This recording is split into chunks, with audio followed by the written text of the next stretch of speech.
Hi there, back again. Welcome to Jen's Books. This is Gothic Recommendations Part 2.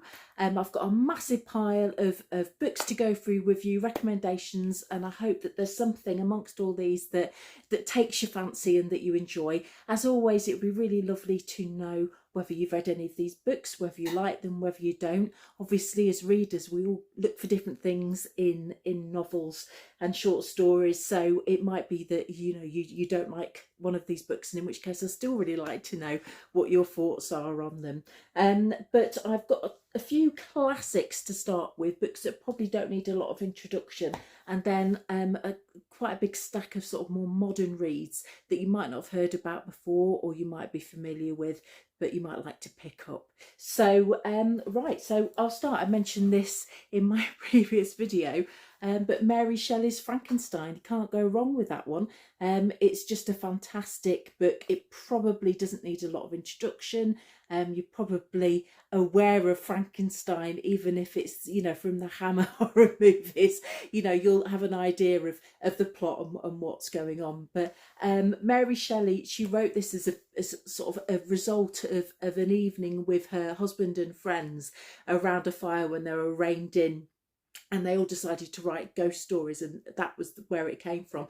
But Mary Shelley is daughter of Mary Wollstonecraft. Her husband was Percy Shelley, obviously the famous poet, and they were friends with Byron. So lots of big names sat around a fire discussing ghost stories when this book came to being. And it's called Frankenstein, or it's also called The Modern Prometheus, and it was written in 1818. So quite an old book, but it feels really current as well in many ways. So it's a story of an exceptionally gifted scientist called Victor Frankenstein, who brings his creation to life. But unfortunately, when it comes to life, it appears that it's this hideous creation, not what he was expecting at all, and so he rejects the monster, and it becomes a sort of a revenge story as the monster seeks to destroy Victor Frankenstein and those around him because of the rejection that he felt. And in many ways it's interesting, although he's this murderous monster, he's actually more human than some of the other characters in the book. So it's a really interesting book. But it's about, I suppose, the message is danger in the pursuit of knowledge. But I think there's a lot more to unpick about it than that. But it's just fantastic. And what sticks in my mind is this chase scene across the Arctic that's in the latter part of the book. I do like books and stories in cold places, and that might be a video that I do at some point. But you can't go wrong with Frankenstein if you've not read it before. Secondly, another very famous writer, Edgar Allan Poe. So again, possibly a writer that you'd expect on this list anyway. He was born in 1809, he died in 1849. So again, same sort of time period. He was a writer, a poet, a critic.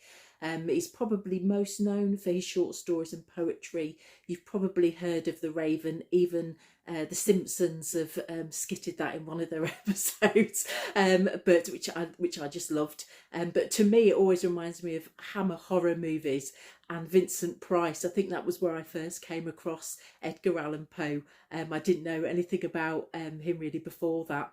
But this is a collection of his short stories, and there are quite a lot of famous ones in here: The Telltale Heart, The Black Cat, The Fall of the House of Usher. But for me, if I was going to recommend one, there's a really short story in here called The Mask of the Red Death, and it's also one that was made into a Vincent Price movie, and maybe that's why it stuck with me. But it's this story about this Prince Prospero, and it was published in 1842, so not long before Poe's death.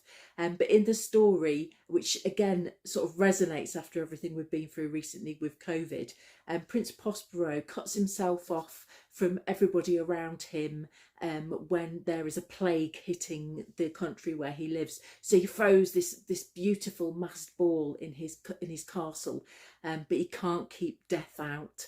And what I really loved about this little short story is the tension, but also just the use of colour and the imagery in it. It really always stays in my mind.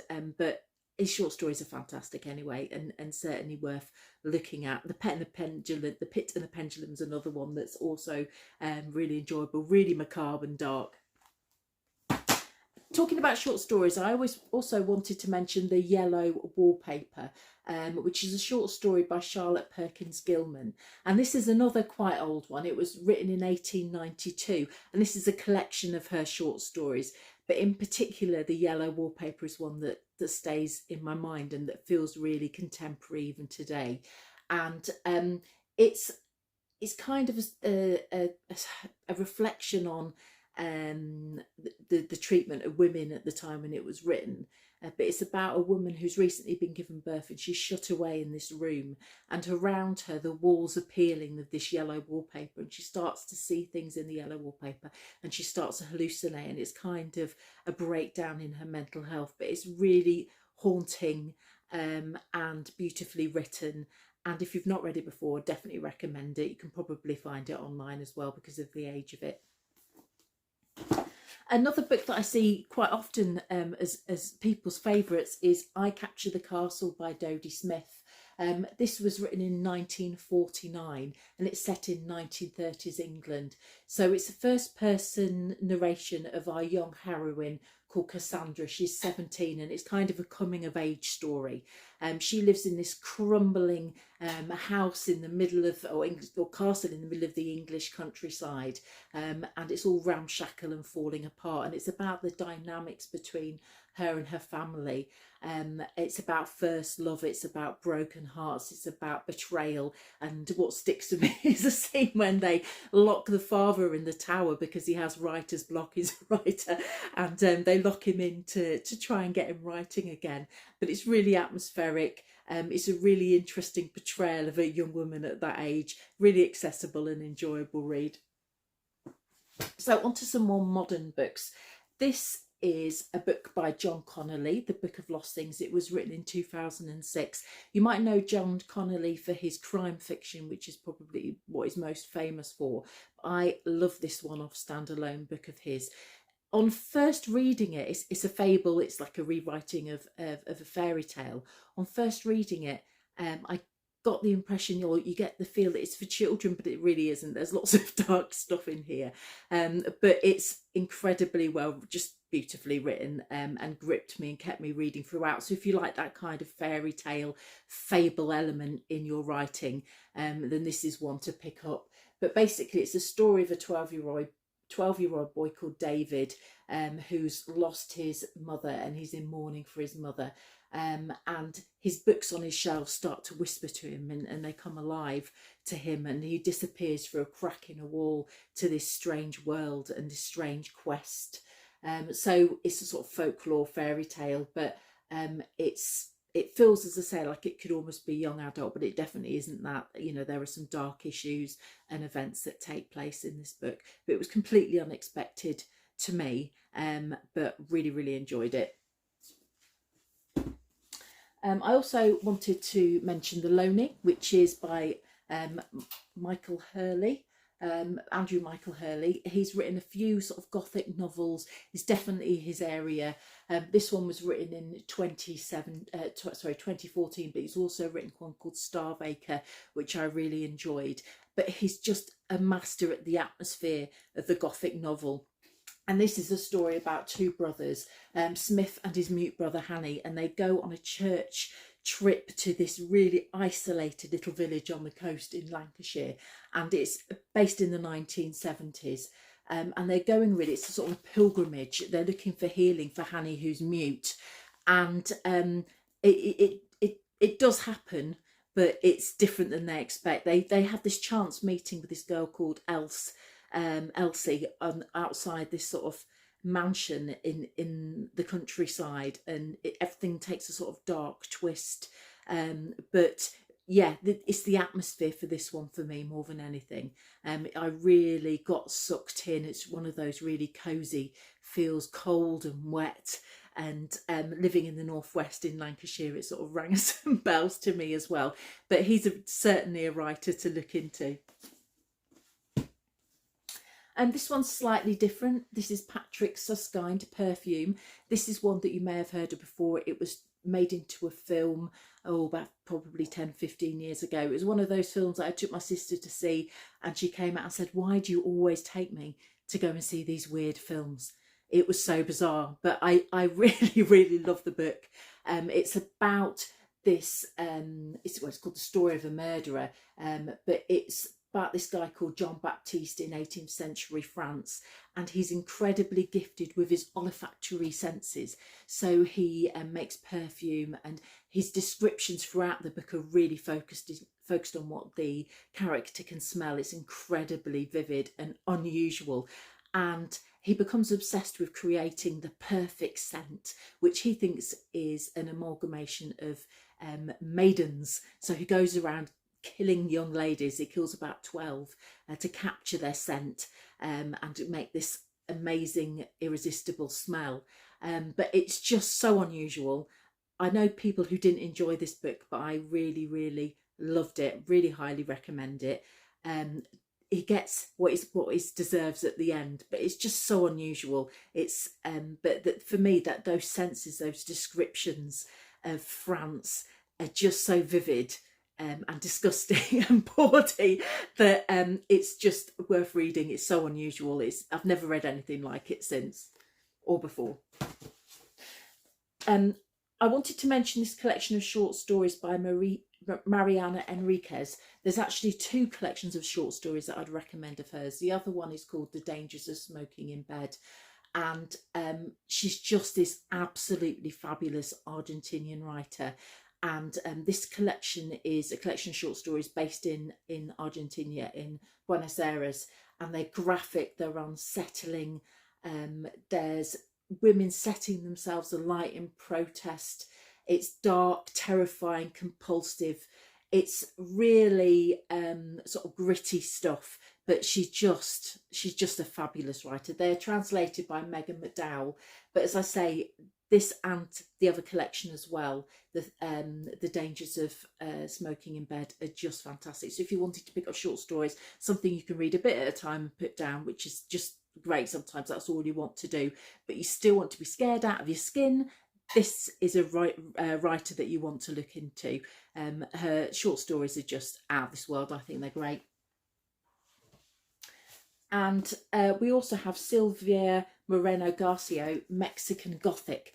So this is a book that was quite big when it came out in 2020. It's based in 1950s Mexico. Our character, Gnome, is sent to go and check on her cousin who's recently got married and is ailing in this sort of isolated Mexican village. So her cousin goes down to check on her. She's not allowed much access to her as she's trying to find out what's going on. She gets drawn into the family drama, and there's something very much awry in this house. I don't want to give too much away. It takes a very strange turn, but one that consumed me completely. So it starts off, you know, very haunting, you know, this sick young woman in bed in this crumbling mansion, and it goes off in a direction that I did not expect, but it's really intriguing. It's, you know, themes of sacrifice and family and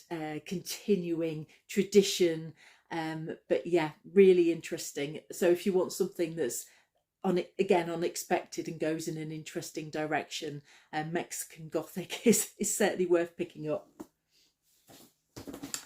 In 2009, The Girl on the Landing came out. This is a book by Paul Torbay, who wrote Salmon Fishing in the Yemen. You might recognise the cover is quite similar to that particular book, but very different themes. This is about a couple who have been married 10 years, Elizabeth and Michael, and their marriages sort of become a bit stale in many respects, and they go for the weekend to Ireland, and I think it's like a family property that they're going to visit. And during the weekend, Michael walks up on the landing and he swears he sees the figure of a young woman in a painting on the landing, and he goes down and he talks to the family, the people are staying with, and they're like, no, there's nobody in the painting. And when he goes up, he sees it's true, there isn't anybody in the painting. But that's the starting point. Things begin to unravel for Michael throughout the novel, and it's quite interesting because as a result of this, his relationship with his wife actually improves. They seem to be closer than they have been for a long time, but it continues to go awry. And so there's an exploration in here about mental health, and there's some ambiguity about what's actually happening to Michael and the family secrets. His own personal history really is haunting him through these occurrences. So in many ways it's more of a thriller, but it definitely has that feel of a haunted house Gothic novel. There's definitely aspects of that there, and the atmosphere that you'd expect from reading one of those sorts of books, but takes you off again in a different direction as it goes on. And there are things about it in retrospect that I'm not sure about, but I certainly enjoyed reading it without thinking too much about it. And so it'd be interesting to know if anybody else has read this one too. Another writer that I've been reading quite a lot of is Eve Chase. Now, Eve Chase, I've written everything she's read, including The Vanishing of Audrey Wilde, is probably one of the better known ones. But this is Black Rabbit Hole, and they're really easy to read. They're quite light, but they're really immersive, and they really draw you in. They're, as I say, sort of a lighter version of a sort of the Gothic novel, but sometimes I just want to read something that I can just, you know, really sink into, and I always look forward to her books coming out. But this particular one of the things she does a lot in her books is she has two time periods, so she'll have action going on in the present and then action going on in the past, and slowly between the events, the two time periods get closer and closer together, so till the connections become clear. And that's what this book is about. So we have a young lady called Amber who's living in the past. This is her family home, Black Rabbit Hall. They go there for their summers every year, and it's like an idyll. They absolutely love where they live, but then something happens. And then at the other end we have Lorna, who's sort of been drawn to this house out of nowhere really, where she's looking for somewhere to get married, a location for her marriage, but there's something really familiar about Black Rabbit Hall when she comes across it. So the events in modern day begin to sort of leach back to the past, and the two get drawn together, the tragedies of the past and her own life and experiences. So yeah, quite enjoyed this one. Right, so just a few more to tell you about. Some of these I picked because I think they're quite unusual examples, and some fit better into the Gothic category than others. Others I just think are really interesting books that you might enjoy to read. This is one, His Bloody Project. This was shortlisted for the Booker Prize in 2016, and the reason I picked this is it's so unusual. Again, it's different from the other books that we've spoken about. It's basically a sort of psychological thriller based in the late 19th century. And we have this young man called Roderick who's accused of murder. And the only thing that's standing between him and the gallows is the question as to whether he was in his right mind or not, whether he was sane or guilty. And what's really interesting about this is we start off with the memoirs of Roderick, where he talks about his life and he talks about the events that led up to the murder. And we've become quite sympathetic to him, and you know, we really sort of you know, want to see the good in this young man, but he's an ultimate unreliable narrator really. And what I also really liked about this book is not only do we have his account of events, we also have statements from the people in the village where he lives, where the murder took place, and we also have an account of the trial that takes place, where they make the decision whether or not he is sane or insane, and whether his actions had you know, a mental health reason. So it's quite an unusual sort of courtroom drama in some respects in the late 19th century, but it's quite an interesting character study. And I think what I really enjoyed about this was the character of Roderick, as we find out about his past, and we sort of have an insight into what his life was like and the events that led up to his murder. So that's an interesting one. This one is A Head Full of Ghosts by Paul Tremblay. This won the Bram Stoker Prize in 2015, or he won that prize, but this book was 2016. And basically, again, this is quite an interesting one, and it felt like a different approach to the Gothic novel. But what says Gothic novel more than ghosts? So that's why I selected this particular psychological thriller. And basically, it's a story of the Barnetts, and they're living in sort of an urban environment in New England, and their daughter suddenly starts to become ill, Marjorie, and she's sort of displaying symptoms of schizophrenia, and things start to get worse and worse and worse, and they're not quite sure how to help her, how to help the daughter, and her behaviour becomes more and more haunting and unnatural, and so they actually approach a priest to come in and see if he can help their daughter Marjorie. But then things just snowball from there, and they become the subject of a hit supernatural reality TV show called A Possession. And so it sort of all gets out of control really, really quickly. And again, it's quite ambiguous. You know, we want to know what the reasons are for Marjorie's behaviour. Is it supernatural? Is it psychological? And the story is told by Marjorie's younger sister, Mary, who was 8 at the time of the events. And as she's retelling the events, more and more comes back to her memory of what actually happened during that period of time. So it's very creepy, quite shocking, but a different take of a Gothic novel. More of your sort of well, I sort of see Paul Tremblay as more of a horror writer in many respects, but this is certainly a psychological thriller in comparison to some of his other works. One of my favourite writers making an appearance yet again, Sarah Waters, Fingersmith. Pretty much every one of Sarah Waters' books fits under the Gothic category. A lot of them historical, they're very atmospheric. But this is the first Sarah Waters book that I picked up, and I remember I got it on a flight on holiday, gosh, 20 years ago, and I just could not put it down. I absolutely loved it. Fingersmith. And this has everything you want. It's sort of Victoriana, insane asylums of the Victorian times, you know, love affairs, betrayal. You know, it's a really interesting, twisty book that kept me reading throughout. She's just got this fantastic way of dragging you on through the book, wanting to know what's going to happen next. So any of her books really. The Little Strangers, also known as a Gothic book. Affinity is about spiritualism, and the one I mentioned, Tip in the Velvet, has that sort of historical, dismal, sort of dark, macabre feel as well.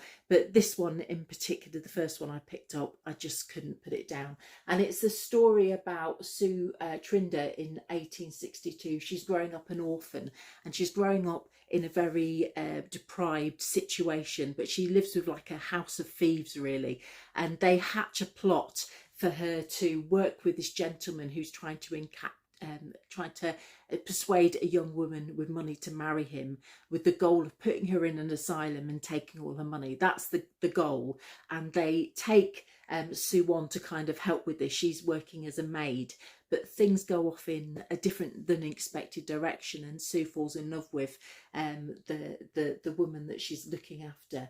And it's a really interesting love affair, which makes the betrayal and the twist even more hard-hitting. And as I say, you've got that dark Victorian, you know, feel to it, as well as Sue's working as a maid for this heiress, Maud Lily, who he plans to marry. So it's a really twisty, enjoyable, you know, big enough to get really stuck into book. But anything by Sarah Waters is great. She's just fantastic, and I'm really hoping that something else comes out again soon. I'm desperate for another one of her books. They're wonderful, really fantastically written, not just good stories, but just beautifully written. She's a master of her craft, and so it makes it a real thrill when one of her books does come out. Then we've got The Lamplighters by Emma Stonex. This came out in 2021. You might have seen this one before. This is based loosely on a real life story about some men working at a lighthouse, some lighthouse keepers who disappeared.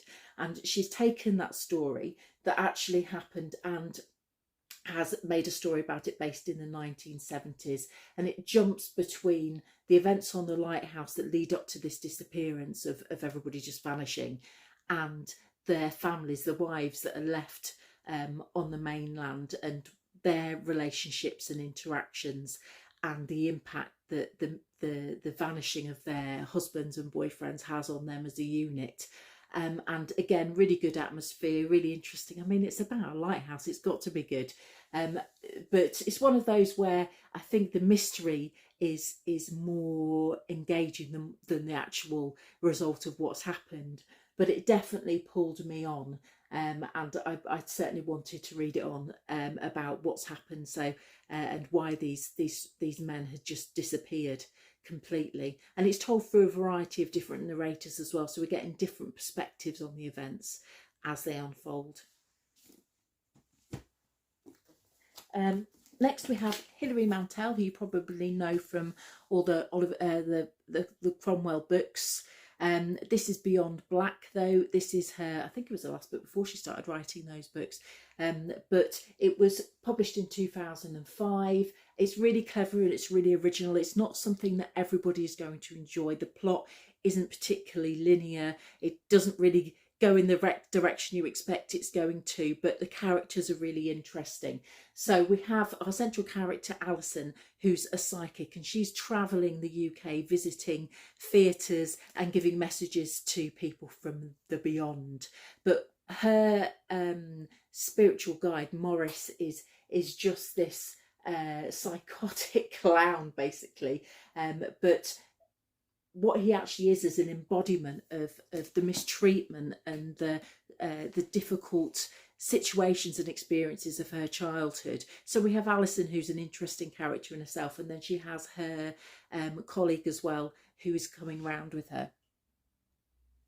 Her colleague is called Celeste, and she travels around the country with her and brings a new dynamic into the story.